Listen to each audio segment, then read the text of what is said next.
Hello and welcome to the Philippines. I went for a walk today. Yes, I got out and walked. And my friend wasn't available, and I needed some essential items. So I went for a walk. And didn't have my camera available as my friend is using it, so I'm using some of her footage from a day or two ago. She was walking, I don't remember exactly where. But anyway, there are a limited number of buses running certain places. Many of them are dedicated for employees. They also have vans that are dedicated for employees of different companies. Um, she actually, when she went into Isla Mall the other day, pretty much anywhere you go, if you get on one of these rare buses or you go into a mall or some other store that's open, they're going to take your temperature. And she actually, her temperature showed a little bit high. And they even called a doctor, a nurse, I think, and had her, they set her down for a few minutes and her temperature went back to normal and they let her proceed on into the mall. But anyway, she was telling me that over the last couple of months, she has had her temperature taken many places. And it's not unusual for the little temperature machines, the gauges, to be way off, way low, way high, whatever. And the people curse the machine and laugh, and but they do it because it's required. Just to the left here, a place called Slim Jim's.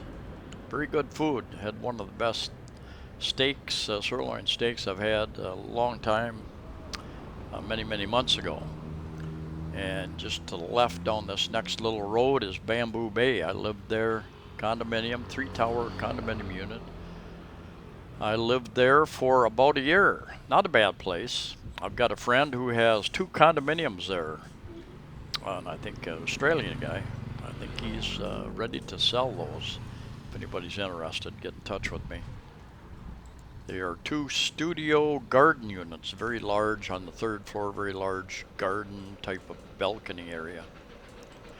I did not cross any checkpoints today, which kind of surprised me. I expected that I would come across some checkpoints, in which case I was going to explain that yes, I am over 60, but I need some essential items and just see where that would take me.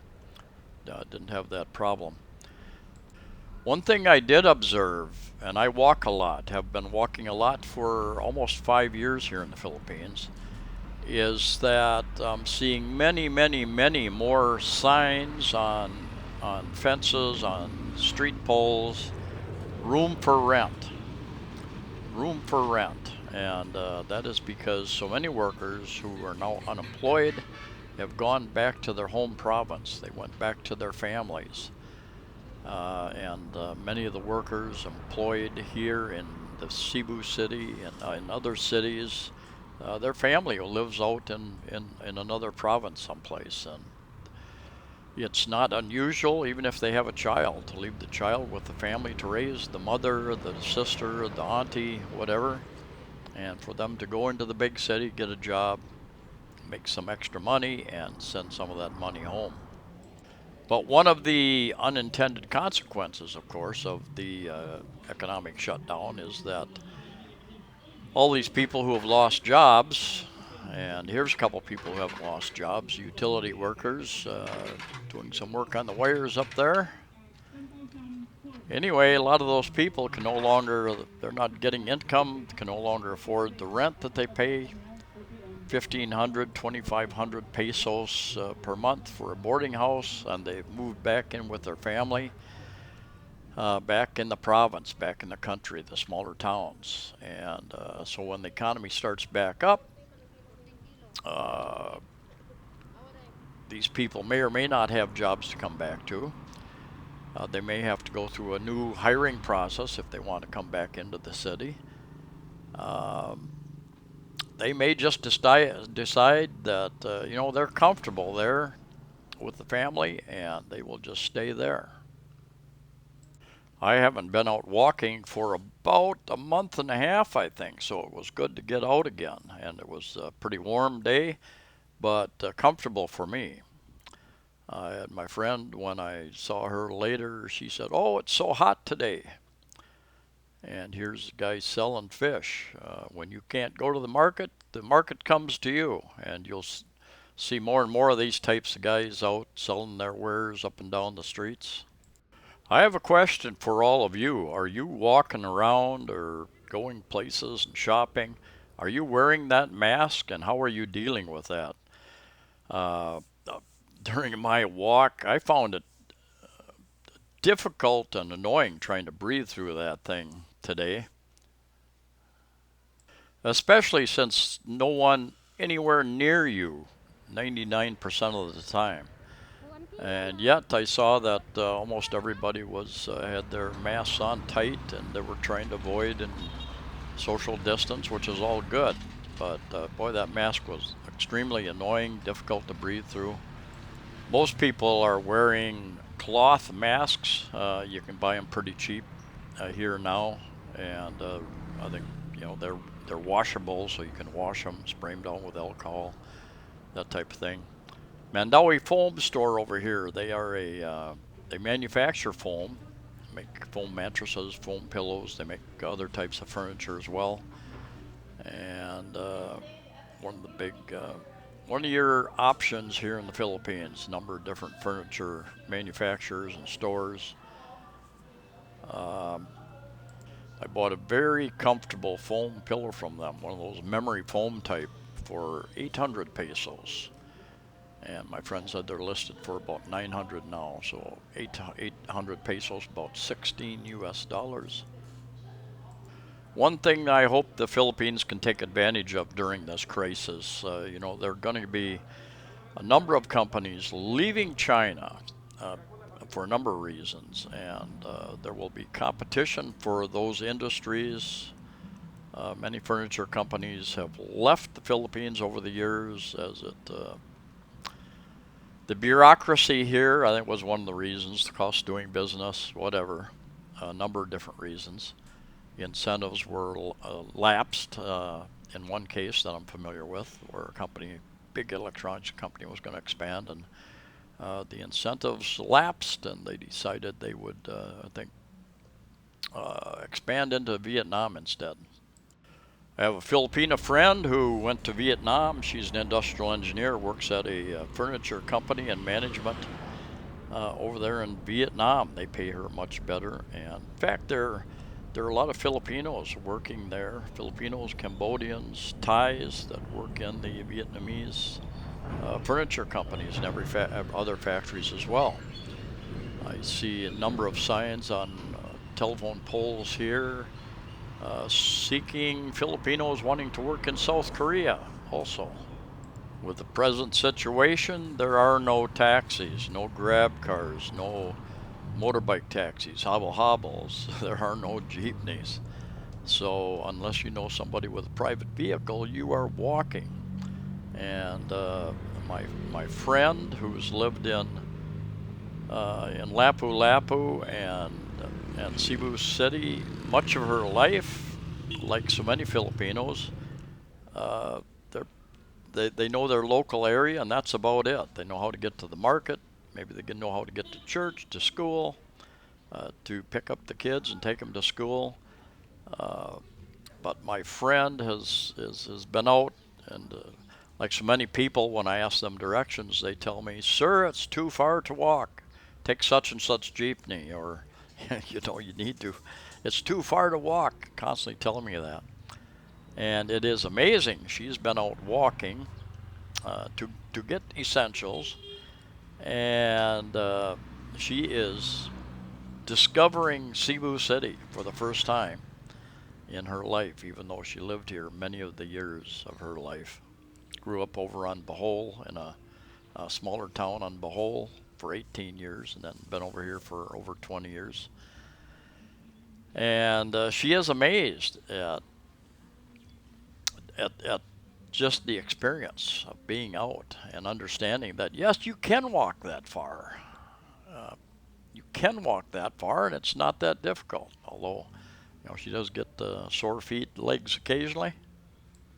I've been trying to set up an appointment with a dentist. There was a dental spokesman on some television show, news show up in Manila, and the person asked when dentists were going to open back up, and he made the statement, "Oh, on the contrary, dentists have been open this whole time." And my experience is that they've all been closed all this time, and tried to contact I think 5 or 6 different ones, and you get the same answer. If you get any answer from them, try to set up something online. Said we're not open. We're unable to take appointments. We're waiting for direction from Manila about the proper procedures to follow. And well, if that means we're going to be waiting a long time probably until they just finally just say, oh, open things back up, which may be May 16th. I don't know, but I suspect we've got 3 areas, I think, that where cases are concentrated here in the Cebu City area. One is the jail, and the 2 others are kind of densely populated little villages, barangays here in Cebu City that they've isolated pretty much. They've started mass testing this week, and I think I read an article. They started a couple days later, and I think yesterday, I think they had planned on doing like 80 tests, but a small fraction of those numbers in the 3 barangays or so that they targeted. Many of the people don't want the test. They're afraid that they're going to get the virus from the people administering it, because you've got several medical personnel and staff and different people who come into a barangay to administer the tests, and they're trying to do 10% of the people in each barangay, I think. And I'm not sure how accurate the information. I think they want to do 800, and they end up doing about 80, is I believe what I read, because most people are afraid. With all the news and everything, they don't want to get close to those people who are close to all the other people. One of those social distancing things. So we'll see how it goes the rest of the week. They want to get 10% of the people from all the barangays, Mandaue City, Cebu City, Lapu-Lapu over on Mactan Island, I believe, to get a good idea of the situation. I've looked at a lot of numbers from the various states in the U.S. and some other countries, the cases reported versus the deaths, and it seems to be much, much less than the naysayers were saying. Anywhere from 0.2% deaths to about 0.4%. Now, New York had one of the highest. They were, I think, close over 3% deaths per reported cases, and a big part of that was that it got loose in a lot of the nursing homes, wiped out a lot of people real quickly. The data says that a lot of people either don't have symptoms or they have mild to average symptoms, and I may well have had it. Me and my friend may well have had it. We had a day and a night with scratchy, very odd, scratchy throat. Possibly. Many people have had it, didn't know they had it. Another thing that's happening here, I read at least one of the hospitals, that's the only one that made the news, they're laying off nurses and staff because no one's coming to the hospital. Everybody is putting it off. And I've read that's the case in many cases in the USA as well. I suspect in many places of the world, people are afraid to go to the hospital because they're afraid they'll catch something there. They'll catch the virus. And doctors are asking, where are the heart attacks, where are the strokes, where are all these other emergency issues that we see? There's been a huge decline in those types of cases. Some hospitals have been laying off doctors, nurses, staff because of that, because they don't have that income coming in.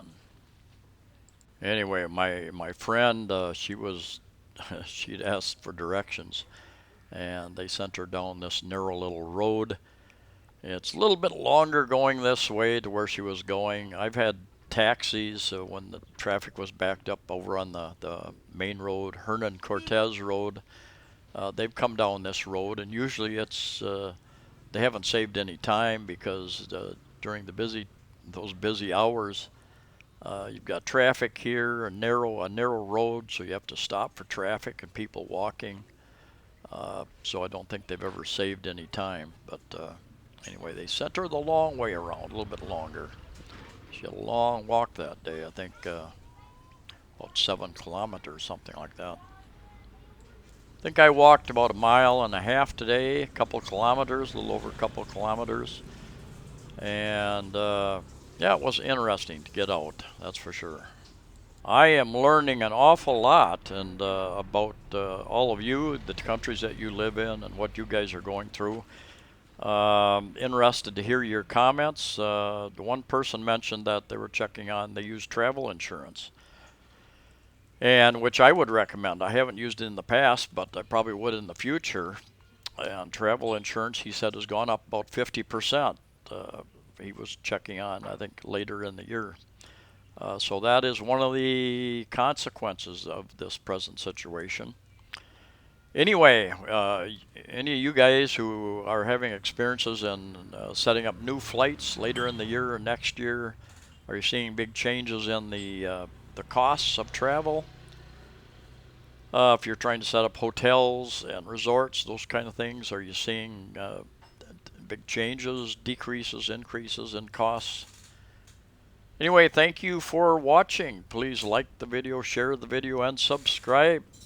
Safe travels to you all. Stay healthy, and I'll see you next time.